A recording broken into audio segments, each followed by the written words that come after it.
Hello and welcome to the S3 Hosting for Beginners video course. You've made a smart choice on deciding to get access to this course so that you can begin to set up your Amazon S3 account and begin to upload big video files, audio files, or even images, or any file that you want to upload to your account and save a lot of money. So my goal and the purpose of this video course is to get you to that point. So I'm going to keep this simple, straightforward, and to the point. So first things first, what I want to do now is give you a quick overview of the video course so you know exactly what to expect.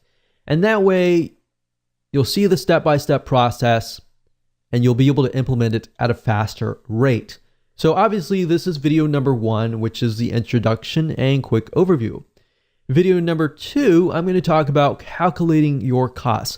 It's good to have an idea of your numbers and potential budgeting so that you can kind of put money aside for your monthly and yearly budget. Now, I will say with Amazon S3, you're going to save a lot of money. In fact, when we took the move from a dedicated $300 per month server to Amazon S3, we now pay about $30 a month.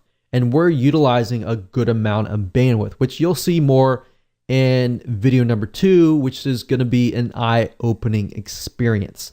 So video number 3, we're going to talk about what you need. So there are a few things you need before you can get started. Video number 4, we'll talk about the recommended softwares and why. Video number 5, we'll connect to S3 utilizing those softwares. We'll create buckets and folders in video number 6. Video number 7 is going to be about protecting your Amazon bucket by preventing unauthorized access. So a lot of people are unaware of this, but they create an Amazon bucket. They set everything up on their download page and people begin to download the files. That's great and all, but a lot of people forget to protect the bucket. So what ends up happening is people share those links or they put it on their own site, and then guess what? They're utilizing bandwidth that you have to pay for. So this is a very important step, and I'm going to show you how to do it right. Video number 8, we're going to talk about transferring files from the PC or your Mac to your Amazon S3 account. And of course, last but not least, video number 9, we're going to talk about getting the URL to each file. So this is crucial, especially when you begin to build out your download pages. You need to have the direct link, right? So what I want to do right now is just to create a flow chart so that you can visually see what is happening as far as integrating your existing web hosting account with Amazon S3. So I want to make sure that you understand that you're not replacing your web hosting account, but rather what you can do is you can size it down while using Amazon S3. So right now you have a web hosting account, right? And some of you could be paying $10, $20 a month. You could have your virtual private server and you could be paying $130 a month. Or you could have your dedicated server and eventually hit that $200 to $300 per month. Now, by using Amazon S3, what it does is it alleviates the burden of having to host tons of heavy duty files like video files, audio files, and images. So what ends up happening is, yes, your web hosting account works now and you could be paying a low fee. But over time, what's going to happen is as your company grows or as your website grows, you'll get more and more visitors, right? So the more visitors you get, the heavier of the burden it has on that particular web hosting account or server. And then what will happen is the web hosting company just asks you to, they'll say something like, well, you're maxing out your account, so you're going to need to upgrade to the next level. And ultimately you're going to find yourself paying for a dedicated server. Now, what Amazon S3 allows you to do is allows you to grow on a long-term basis without having that burden. So you can essentially get a cheap virtual private server for $25 and host your domain here. And then place all the images, videos, audio files, just big files that people are going to download or utilize your bandwidth. And you can place them on the Amazon S3 account. So what that does is it alleviates you from having to actually step up to the next level, and so forth.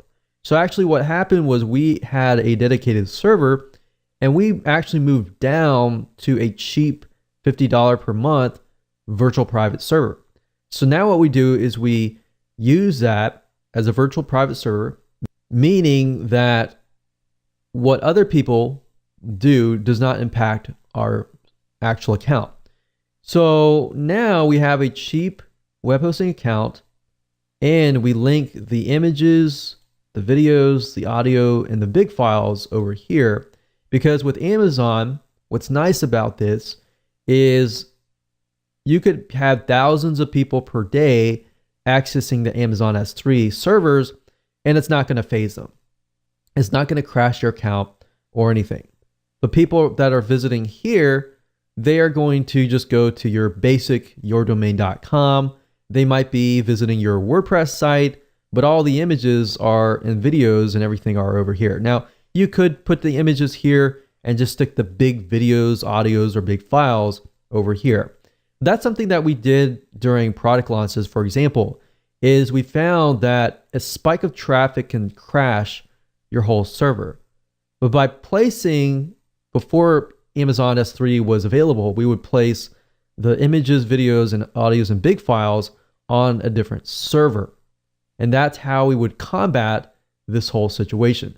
So I just want to make that clear, that you understand that this doesn't necessarily replace this. You still have the web hosting account. You still have WordPress on this account. You can still have images. But the whole goal is to alleviate that burden. All right. So now that you understand how it works, let's move on to the next videos. And I'm going to show you how to actually get this done. So with that said, let's just jump straight in and go into video number 2. And we'll talk about calculating your costs, so you know exactly what to put aside as far as your budget. Hello and welcome back to video number 2, which is calculating your costs for your monthly budget and potentially your yearly budget. Okay, so now what we want to do is you want to head on over to calculator.s3.amazonaws.com/index.html. So once you enter that, you will be sent to this page and we can begin to budget your monthly and yearly costs. Now, in order to do this, we want to go to the left-hand side and click on Amazon S3. Now, it's going to ask you to choose your region. What the region is basically you're going to have the option when you create your buckets to specify a region. Now, I would advise you to pick a region where most of your audience is going to be. So if I feel like, okay, most of my customers or prospects are going to be in the United States, I might want to choose something in the United States here. So I'm just going to choose this one here. Now, standard storage is merely the amount of stores that you expect to use in a month. So in other words, how much are you going to upload? Now, realistically, most of you are probably going to upload max a couple gigs. Now, for those of you who are heavy users, you might say a max of 100 gigabytes. Now, imagine this. Your web hosting company, most of them, in order to upload like 100 gigs, you're at least paying $50 to $100 per month. Now, look at this. If I scroll up here, you can see it automatically shows you your estimated monthly bill. You only have to pay $2. So imagine the possibilities. Now let's talk about bandwidth, which is basically if you upload 100 gigabytes of video files, audio files, really large files, and people are actually watching these videos, listening to these audio files. Basically, if you have a file or a video file that's, let's say, for example, 20 megabytes. If it's 20 megabytes, then you send, let's say, 100 visitors who those 100 people watch that one video, then it's 100 times 20, which is 2,000, which is 2,000 megabytes, which is basically 2 gigs. So in this case, I just want to show you this. We have data transfer out, data transfer in. So these two are the ones that you will primarily be looking at. So let's try to max it out. Let's say, for example, that we have 500 gigs per month data transfer out and 500 gigs in. How much is that going to cost me? $55 per month, which is not a lot of money compared to web hosting companies that usually promise you unlimited plans, and realistically, there is no unlimited plan. So let's max it out and let's just say 500 gigs out and 500 gigs in. Now, I will be honest, most of you will never really reach even 300 gigs in and out. So if that's the case, then you're paying only $37 per month. You see, so for example, I have about 100 gigabytes worth of storage space, and I'm using about 300 to 500 gigs in and out. And this considerably is, I've got thousands and thousands of people coming to the site watching videos at all times. So unless you're at that point, you're not even going to have to pay anywhere close to $27. So I would say the majority of you, if you're just getting started, or even if you are a heavy user and you do have thousands of people visiting your site, you're more likely to be about in the range of 150. So even that case, you have a $14 monthly bill. So $14 monthly bill, that times 12, we'll just do 15. It's about $180. So that is a lot better, and considerably, it's a lot faster compared to web hosting companies. And we've tested this over the years and found that Amazon S3 is just saves you a lot of money and headache in the long term. So this allows you to have a basic web hosting account where you can put your website on it, but then put all the heavy files like the images and the videos and the audio files and the big files on Amazon S3. So now that you know how to budget, let's move on to the next video. Welcome to video number 3. We're going to discuss what you need before you can get started. So what you need to go ahead and do is open up your internet browser, go to the website aws.amazon.com/S3. That's aws.amazon.com/S3. And you're going to see this particular Amazon S3 site. It's also known as Amazon Simple Storage Service, same thing as S3. So what you need to go ahead and do is, if you don't have an AWS account, go ahead, click Create an AWS account. And then next, you need to log into your account. And if you go to the billing dashboard right here, you go down to payment methods. What you need to do is you need to add a credit card for this to work. So go ahead and do that now. And in the next video, we'll discuss different recommended softwares that you can use. Welcome back. This is video number 4. We're going to talk about recommended softwares and why we recommend each one. So back in the day, before a lot of these softwares evolved, you had to go to Amazon, you had to mess with all the technical buckets, and you would have to figure out all the technical documentation. But now, because there are softwares that all you pretty much have to do is get your secret and access ID connected to your Amazon account and to the software, the system will actually create the buckets for you within the program itself, which we'll walk you through step by step so you won't get lost. But with that said, Cloudberry Lab is one of the ones that we recommend and that we will be using in this particular video course. Now, to get here, you go to cloudberrylab.com, you click on products, and you click on Amazon S3. Now, what we like about Cloudberry is they offer you a lot of good educational information. So beyond this video course, you can learn a lot and a lot of updated materials, such as I'll show you later how you can get access to access policies, or in other words, ways to protect your Amazon buckets. But beyond that, Cloudberry also allows you to connect to FTP or your website and other file hosting servers. So there is actually a free version which you can download, and then of course they have a pro version. So if you just want to start out with the free version first, and then you feel like you can upgrade to the pro version and you want to upload files at a faster rate, you can do that. The second software is S3, and same goes for that. It's only compatible with Windows clients. Now, the S3 browser, it also has a free version, which you can download. A lot of them are very, very similar, but produce the same results. Now, if you use a Mac computer, so another software that we recommend is cyberduck.io. That's cyberduck.io. And when you go to the site, as you can see, this is compatible with FTP S3. As you can see, it is compatible with both Windows and Mac. So I just wanted to show you this if you are a Mac user.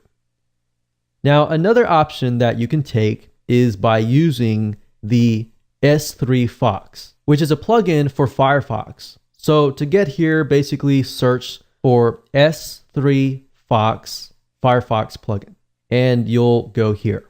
Now, while this does allow you to connect and upload files for free, the problem with this is it doesn't have as many features as S3 Browser, Cloudberry, or the other programs have. So just keep that in mind when you are going through and deciding on which software is best for you. Hello and welcome to video number 5. We're going to discuss how to connect your software to your S3 account so you can begin to upload files. Okay, so the step number 1 consists of you opening up your Cloudberry S3 or S3 browser, or even the CyberDuck if you're using a Mac computer. Most of them are very, very similar. Now in Cloudberry, we're using this because we really like Cloudberry. We've used other softwares before, and we just like Cloudberry. So really it comes down to your preference.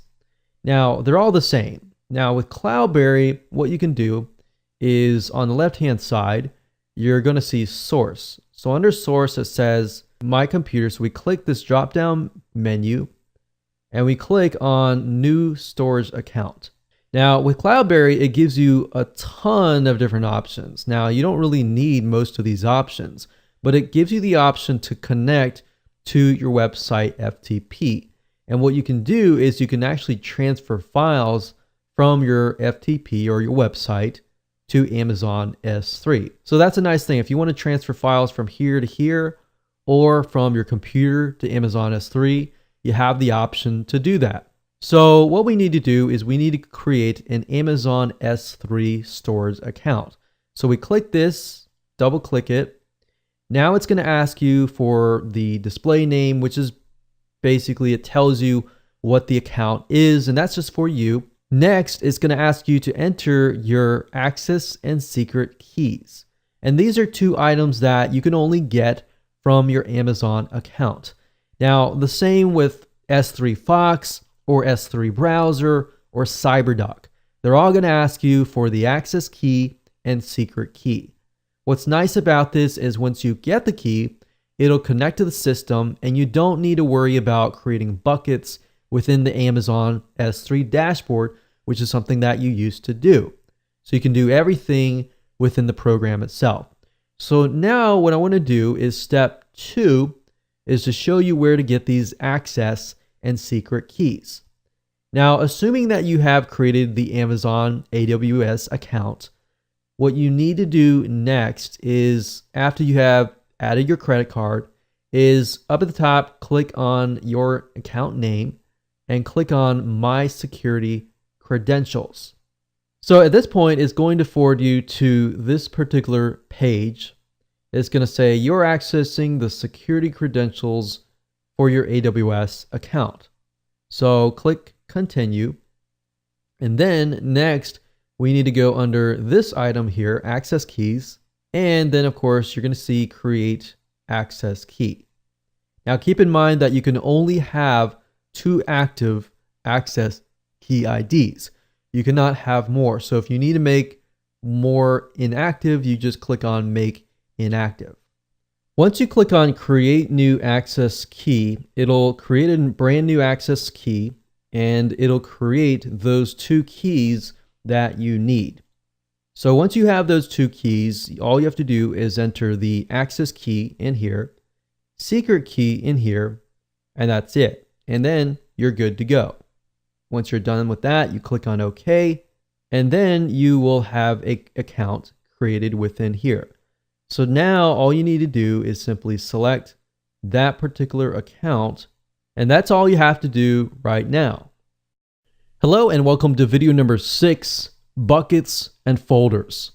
Now that you have connected to your S3 account, what we need to do now is create buckets, and within that bucket, we need to create folders so then you can actually upload files to those folders.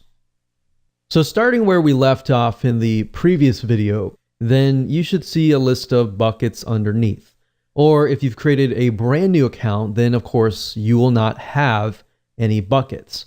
To create a bucket, it's very, very easy. And think of buckets kind of like either they are separate companies, separate departments. They're not necessarily folders because you have folders within that particular bucket. So what I like to do is I like to create a bucket for each new domain name. So that way I can segment them, I can separate things, and I know, okay, this file is connected to this website. Now you can separate it however you wish and create as many buckets as you want, but I just wanted to kind of show you what we do. So assuming you have clicked the source, you've chosen your Amazon S3 main account, you will see the buckets here. Now, as you can see, I have 4 buckets, but within those buckets, I've got a lot of files within there. Now, to create a bucket, it's easy. All you have to do is click on the blue square icon. Then what we do is we create a bucket name. And keep in mind that you want to name it using a naming convention so that you know what that bucket is. Now, the next thing is it's going to ask you for your bucket location, meaning are you going to upload the files to a server within a certain region like Singapore, Sydney, Australia, Tokyo, Seoul, Korea, Europe, or the US? Now, before you decide on choosing what bucket, I know most of people will choose a bucket that is closest to them. Instead, I recommend that you choose a bucket that is closer to the majority of your audience. So yes, if you're in the US and most of your audience is within the US, then choose that bucket. If you find that you're in Sydney, Australia, but most of your audience is within the US, then I recommend choosing that. Now, the next thing, it's going to ask you for storage class, but I would leave it at standard and I'll click OK. So now it's created the bucket. So we can see it is test domain DL. I'm going to double click that. And there we go. Now I can create folders as you can see here. So I can click new folder. We can create maybe videos folder, create a audios folder, and create an images folder, and whatever folders that you decide to create. And then of course you can go within the folder and then you can upload the files. Now I'm going to show you how to upload and transfer files and the specific settings that I have it set on and all of that in the future videos. But I wanted to keep it simple and show you how to create a bucket. So you see, back in the day, you would have to log into the Amazon dashboard and create a bucket there. But now that you have the program, which is what I highly recommend that you do, Now you can create all the buckets inside the program and you're good to go. So with that said, let's move on to the next video. Welcome to video number 7, Prevent Unauthorized Access. In this particular video, we are going to discuss how to protect your Amazon bucket so that other people cannot share the links to their friends and to other sites, and thereby what happens is you end up paying for people pirating your links. We have seen other people forget this crucial step and end up paying a lot of money in Amazon S3 at cost. Now, of course, while the costs are low, you're still paying for other people hot linking to you. So I'm going to teach you a specific way of developing an Amazon access policy that tells the bucket and says to it, unless somebody comes from a specific site, which is your site, deny them access. So let me go ahead and do that now. So to create a bucket policy, all you have to do is locate your bucket. So in this case, it's going to be test domain DL. I'm going to right click and click on bucket policy. Now, this is going to kind of look like code and it's going to look complex and overwhelming. And that's a fact. It is true. But since most of you are newbies, I'm going to show you how to create a bucket policy by getting a swipe file from Cloudberry. Now, in this case, I'm going to go back to Cloudberry. So I recommend that you go to cloudberrylab.com. They're always coming out with the latest, greatest updates, and that's really why I like Cloudberry. But if you go to their blog and you look for their search here, and you type in Amazon S3 hot linking, so Amazon S3 HOT linking, you go here and you do a search, they'll actually give you the hot linking script. So click here, and I'm going to show you how to customize the script in a minute. So you don't need to know programming or anything like that. You don't have to read any of this. In fact, if you read this, it might be overwhelming. So just follow me along. You're going to scroll down and you're going to find this script right here. So we're going to highlight everything in blue. So from here all the way up here. So we're going to highlight that. You're going to click copy. And then we're going to transfer it over here. Now, before we do that, I want to put this in Microsoft Word, and we're going to make the size bigger, and we're going to customize the script. I'm going to show you how, and then we'll copy that finalized code over to the Cloudberry system. So I'm going to go ahead and copy it here. We're going to make it big enough so that you can see it. Where it says my bucket, you can leave the slash, but you're going to replace my bucket with the bucket name. So in this case, my bucket name is test domain DL. That's all you have to do. And we say allow get request referred by blah. So all this is right here is it's a note to you to tell you that you're going to allow requests referred by a specific domain. So you're going to put that yourdomain.com. And then next where it says AWS refer, what this means is that in this case, cloudberry.com. So you're telling the system that whatever files I upload into this bucket, only and only if somebody comes from cloudberry.com, or if they click on a downloadable file that is hosted, let's say, for example, on a WordPress site on cloudberrylab.com, then it'll work. So in other words, if somebody tries to steal your download page or your download links, or they try to share it with somebody else, it's not going to work. Or they're going to use a download manager, it's not going to work. So basically, you're going to enter yourdomain.com here. Now, it's going to show you other sites here, but what I recommend that you do is it says HTTPS. So unless you have a secure SSL certificate, you don't need the HTTPS. But if you want to make it so that in the future, if you add it in the future, then you could leave it as is. So you could put yourdomain.com, whatever that is, just replace this one here.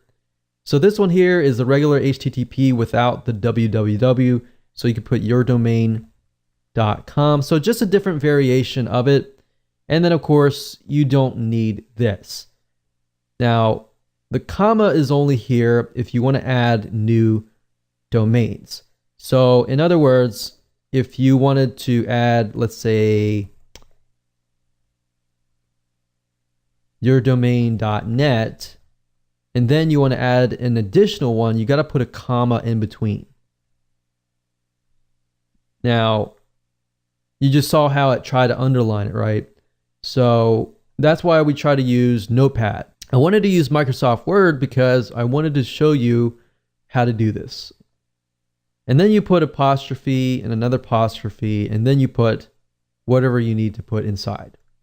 So basically, you're saying anytime this domain, this domain, this domain, or this domain, traffic comes from that, or the download page is located on that, it will work. If it's not, it will not work. So that's basically all it means. So now what you need to do is copy this. I'm not going to save.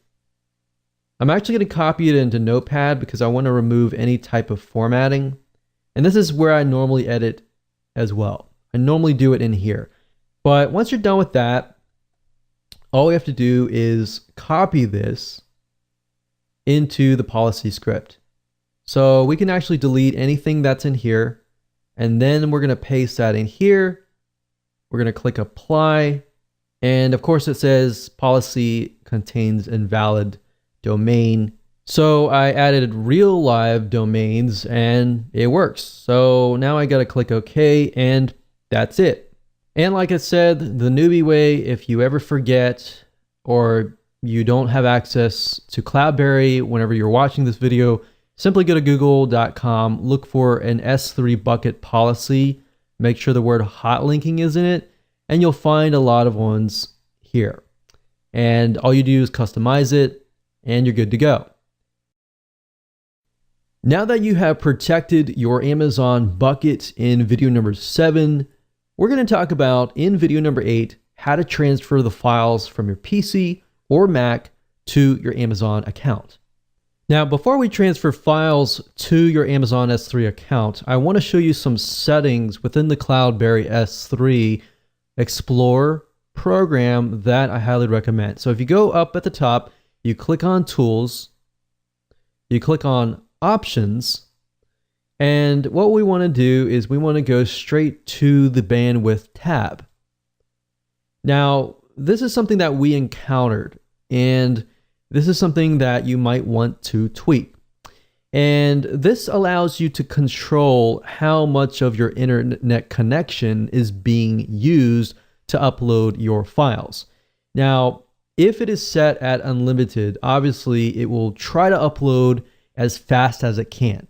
But in doing so, it will actually utilize the majority of your internet connection. So if you're going to want to upload, but you also want to use the internet and you want to work on other things on your business, then you do not want to select the unlimited. Otherwise, what will happen is it will max out and then it won't allow you to actually use the internet. So what you want to do is you want to figure out how much does it normally upload max. So let's say, for example, that your internet uploads at a rate of 1,000 kilobytes per second. If that's the case, then I would highly recommend that you change the upload speed to 750. Unless, of course, you really want to get the files uploaded and you're going to walk away from the internet. So just keep that in mind, that that's something that we encountered. And if you want to use the internet, select that. Same with download speed. If your max is 1,000, you want to select something lower than that. All right. So the next thing you want to do is you want to click on S3 multi-part upload. Now, by default, what it's going to do is when you upload, say, for example, a 200 megabyte file, Obviously, typically that's going to take a lot of time. But what's nice about Cloudberry Explorer, and I know S3 Browser also does this, but what's nice about this particular program is it uploads it in chunks in parallel threads. So what that means is going to take that 200 megabyte file, let's say it's a zip file, it's going to split it up into chunks, let's say 10 different chunks, and then it's going to upload those chunks. Now by doing so, it's going to actually speed the process up. You can also specify what file portion that you want. So obviously the smaller the file, the more chunks that it's going to split up. So if you're uploading a 500 megabyte file and it is 10 megabytes each, that's going to be 50 files that it's going to be uploading. But it's going to be splitting it up so that it speeds up the process. Now, when it actually gets onto the S3 server, it's going to be one file. So you don't have to worry about, is it going to split it up into 50 different files and that's going to create a mess? No, it's actually doing it within the system. And then once it gets onto your S3 account, it'll just be one file. So that's not something you have to worry about. But as you can see, you can split it up between 5 megabytes and 5 gigabytes.